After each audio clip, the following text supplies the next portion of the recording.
Shri Sharda Devi and Her Divine Play, Chapter-9, page 142.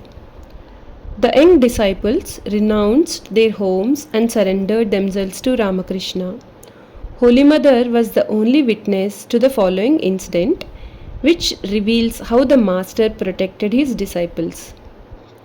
One evening, Niranjan and a few other disciples decided to get juice from a date palm near the southern boundary of the garden. The Master was told nothing about this. When it was dark, Niranjan and others walked towards the tree.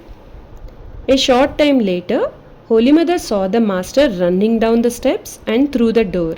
She wondered, how is this possible? How can one who needs help even to change his position in bed run like an arrow? She could not believe her eyes, so she went to the Master's room to see if he was there. He was not. In great consternation, she looked all around but could not find him. With much apprehension, Holy Mother returned to her room. After a while, Holy Mother saw the Master running swiftly back to his room. She then went to him and asked about what she had seen. He replied, "Oh, you noticed that? You see, the boys who have come here are all young. They were proceeding merrily to drink the juice of a date palm in the garden. I saw a black cobra there. It is ferocious and it might have bitten them all. The boys did not know this, so I went there by a different route to drive it away. I told the snake, 'Don't come here again.'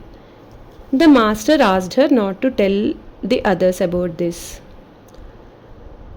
Holy Mother was frightened when she saw that people had begun worshipping the Master as God.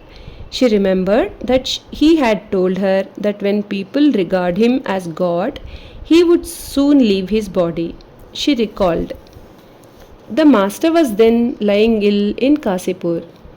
Some devotees brought some offerings for Mother Kali at Dakshineshwar, but instead of offering them to her, they offered them to the Master's picture there and then partook of the prasad.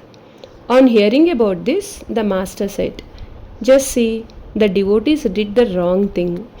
All these things were brought for the Divine Mother, but they offered everything here, meaning himself. I was scared to death. I thought, he is suffering from this dangerous disease. Who knows what will happen? What a calamity. Why did they do such a thing?" Late that night, the Master told me, "You will see later that people will worship my picture in their homes.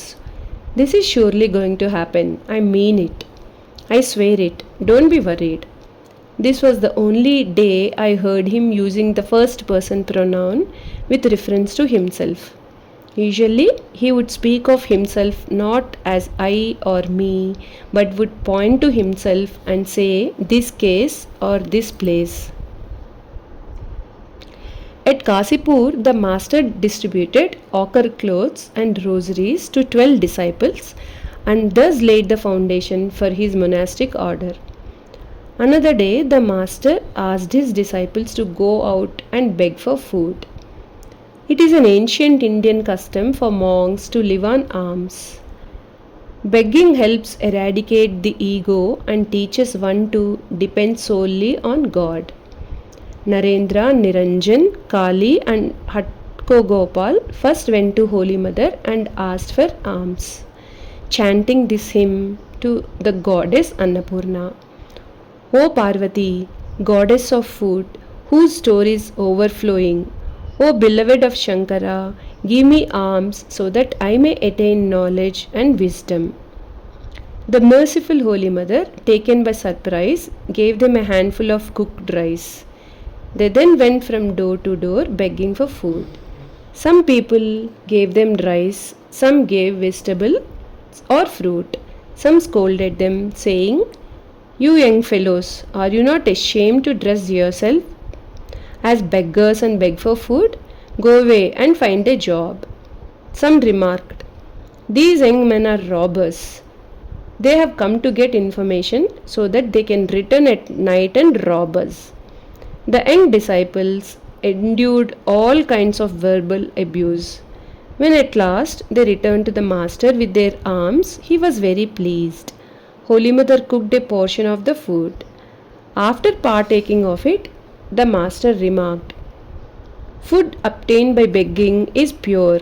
It is not defiled by anyone's selfish desire.